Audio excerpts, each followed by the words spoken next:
Sega.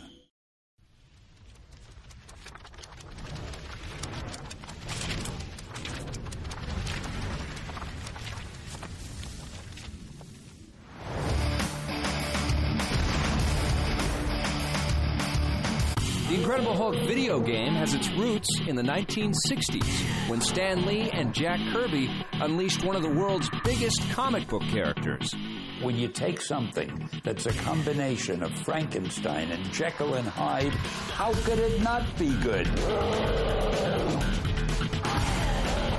62 and 63 were really big years for Marvel, where Stan Lee and company produced quite a number of our major icons.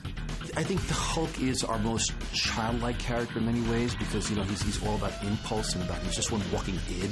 And basically, if the Hulk wants to smash, the Hulk will smash. One of the funnest things to do in a video game is to destroy stuff and to, you know, blow up stuff. And Hulk is the kind of character that that's all he's about. When it came to the philosophy behind the Hulk's origins, Stan Lee turned to science. You may not suspect this, but I am not the world's greatest scientist.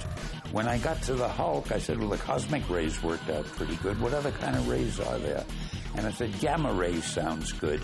So I figured there'd be a gamma ray bomb and he'd be exposed to that. Now, I have no more idea what a gamma ray is. I mean, but it sounds good. Many fans relate to the tragic and persecuted character, and Stan Lee is right there with them. I don't know who's more tragic, Bruce Banner, who is so deathly afraid of becoming the Hulk, or the Hulk, who is so endangered all the time and also hates Bruce Banner and doesn't want to be Bruce Banner. And you wonder how we can sympathize with him? He's the most pathetic monster on Earth. Either the monster's trapped inside of him or he's trapped inside the monster, and he goes back and forth.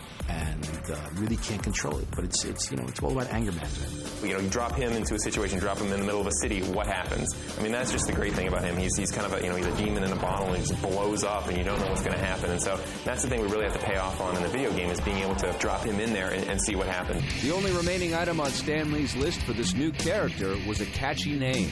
I gave him the name the Hulk, and I said, but it seems to need something. I said, how about the Incredible Hulk? In the next installment, we'll examine the relationship between licensor Marvel, game publisher Sega, and game developer Edge of Reality, and how all three came together on The Beast Within, the making of the Incredible Hulk.